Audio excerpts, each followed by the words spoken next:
നമസ്കാരം. ശ്രീരാഗം രുചിക്കൂട്ട് യൂട്യൂബ് ചാനലിലേക്ക് എല്ലാവർക്കും സ്വാഗതം. ഓണനിലാവ് 2026 8ാം ദിവസം ഇന്ന് നമ്മൾ ഇവിടെ ഉണ്ടാക്കാൻ പോകുന്ന വിഭവം ചേനോപ്പേരിയാണ്. അതെങ്ങനെ ഉണ്ടാക്കണമെന്ന് നോക്കാം. അതിനു മുമ്പായിട്ട് ശ്രീരാഗം രുചിക്കൂട്ട് യൂട്യൂബ് ചാനൽ ഒന്ന് സബ്സ്ക്രൈബ് ചെയ്യുക. നോട്ടിഫിക്കേഷൻ കിട്ടാൻ വേണ്ടി ബെൽ ബട്ടൺ അമർത്തുക. വീഡിയോ ഇഷ്ടപ്പെട്ടാൽ ലൈക്ക് ചെയ്യുക, കമൻറ്റ് ചെയ്യുക, ഷെയർ ചെയ്യുക. നമുക്ക് ഈ ചേനോപ്പേരി ഓണത്തിനൊക്കെ സദ്യക്കൊക്കെ വിളമ്പാൻ പറ്റുന്ന ഒരു നല്ലൊരു വിഭവമാണ്. നിങ്ങളെല്ലാവരും ഈ ഓണക്കാലത്ത് ഇത് ഉണ്ടാക്കി നോക്കണം. ഇന്നത്തെ നമ്മുടെ ഈ വിഭവം, അതായത് ഈ വീഡിയോ സ്പോൺസർ ചെയ്തിരിക്കുന്നത്, അതുപോലെ തന്നെ നമുക്ക് സമ്മാനവും സ്പോൺസർ ചെയ്തിരിക്കുന്ന ഡിസ്പോസിബിൾ സാധനങ്ങളുടെ വിൽപ്പന കോണത്തേക്കുന്ന് അനു.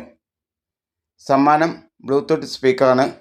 എന്തായാലും നമുക്ക് ചേനപ്പേരി വിഭവം, ഈ വിഭവം എങ്ങനെ ഉണ്ടാക്കണമെന്ന് നമുക്ക് നോക്കാം. ആ വിഭവത്തിലേക്ക് നമുക്ക് കിടക്കാം. നമ്മൾ അതിന് വേണ്ടിയിട്ട് കുറച്ച് ചേന ഇവിടെ അരിഞ്ഞ് നമ്മൾ നന്നായിട്ട് കഴുകി വൃത്തിയാക്കി ഇവിടെ വെച്ചിട്ടുണ്ട്. ഇനി നമുക്കത് വേവിക്കാം. വേവിച്ചിട്ട് അടുത്ത ഘട്ടത്തിലേക്ക് എടുക്കാം. വെള്ളം ഒഴിച്ച് അടുപ്പത്ത് വെച്ചിട്ടുണ്ട് വേവിക്കാൻ. അതിൽ കുറച്ച് ഉപ്പും കൂടി ഇട്ടിട്ടുണ്ടായിരുന്നു. ഇനി ഒരു അടപ്പം വെച്ച് അടച്ച് നമുക്ക് നന്നായിട്ട് വേവട്ടത്. നമ്മൾ ചേന വെള്ളം ഒഴിച്ച് ഉപ്പിട്ട് അടുപ്പത്ത് വേവിക്കാൻ വെച്ചിട്ടുണ്ടായിരുന്നു. അത് വേവാൻ ഇത്തിരി സമയമെടുക്കും. അപ്പം അതിന് മുമ്പായിട്ട് നമുക്ക് ഇതിൻ്റെ മസാലക്കൂട്ട് റെഡിയാക്കാം. അതിന് വേണ്ടിയിട്ട് നമ്മൾ ചെറിയ ഉള്ളി നന്നാക്കി റെഡിയാക്കി വെച്ചിട്ടുണ്ട്. കുറച്ച് വെളുത്തുള്ളി, ഒരു 4-5 അല്ലി വെളുത്തുള്ളി എടുത്ത് വെച്ചിട്ടുണ്ട്. പിന്നെ നമ്മൾ കുറച്ച് കൊല്ലമുളക്, ഒരു 10 എണ്ണത്തോളം ഉണ്ട് കൊല്ലമുളക്. ഇനി ഇതെല്ലാം കൂടി എടുത്തിട്ട് നമുക്ക് മിക്സിയിൽ ഒന്ന് പൊടിച്ചെടുക്കാം.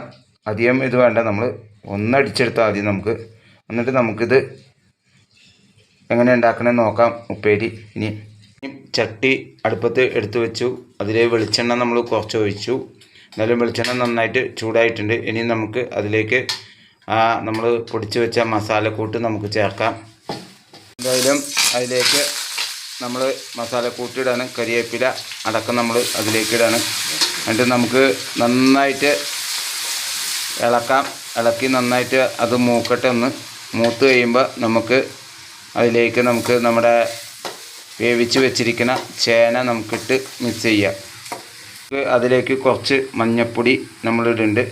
എന്തായാലും ആവശ്യത്തിന് നമുക്ക് മതി. നന്നായിട്ട് മൂത്തിട്ടുണ്ട്.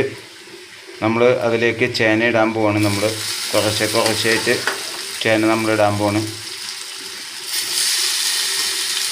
എന്നിട്ട് നമുക്ക് ഇളക്കി കൊടുക്കാവുന്ന നല്ല ടേസ്റ്റുള്ള ഒരു ചേനപ്പേരിയാണ്. നമുക്കിത് ചോറിൻ്റെ കൂടെ, അതുപോലെ കഞ്ഞിയൊക്കെ കുടിക്കുമ്പോൾ, കുത്തരിക്കഞ്ഞിയൊക്കെ കുടിക്കുമ്പോൾ അതിൻ്റെ കൂടെയൊക്കെ കഴിക്കാൻ പറ്റുന്ന നല്ല ടേസ്റ്റുള്ളൊരു ചേനപ്പേരിയാണ്. നിങ്ങൾ ഇതൊക്കെ ഉണ്ടാക്കി നോക്കണം. എന്തായാലും നമുക്ക് ഈ ചേന മൊത്തം അതിലേക്ക് ഇട്ടിട്ട് നമുക്ക് ഇളക്കാം. എന്തായാലും നന്നായിട്ട് ഇളക്കാം. നമുക്ക് ഒന്ന് ഇളക്കി യോജിപ്പിച്ച് നമുക്ക് ഒന്ന് പൊത്തി വയ്ക്കാം. നമുക്ക് അതിൽ വെള്ളമൊക്കെ ഉണ്ടെങ്കിൽ ഒന്ന് വാർന്ന് കിട്ടാൻ വേണ്ടിയിട്ടാണത്. നമസ്കാരം. നമ്മുടെ ചേനപ്പേരി ഇവിടെ റെഡി ആയിട്ടുണ്ട്. നല്ല മണമൊക്കെ വരുന്നുണ്ട്. നമ്മുടെ മുളകിൻ്റെയും അതുപോലെ തന്നെ വെളിച്ചെണ്ണയുടെ ഒക്കെ നല്ല മണം വരുന്നുണ്ട്. ഇങ്ങനെയുള്ള സൂപ്പർ ചേനപ്പേരിയൊക്കെ നമ്മൾ വീട്ടിലുണ്ടാക്കി നോക്കണം. എന്തായാലും ഇനി ഒരിക്കൽ കൂടി നമ്മുടെ ശ്രീരാഗം രുചിക്കൂട്ട് യൂട്യൂബ് ചാനൽ ഒന്ന് സബ്സ്ക്രൈബ് ചെയ്യുക. നോട്ടിഫിക്കേഷൻ കിട്ടാൻ വേണ്ടി ബെൽ ബട്ടൺ അമർത്തുക. വീഡിയോ ഇഷ്ടപ്പെട്ടാൽ ലൈക്ക് ചെയ്യുക, കമൻറ്റ് ചെയ്യുക, ഷെയർ ചെയ്യുക. ഇനി അടുത്തൊരു നല്ലൊരു വിഭവമായി എത്തുന്നവരെ നന്ദി, നമസ്കാരം.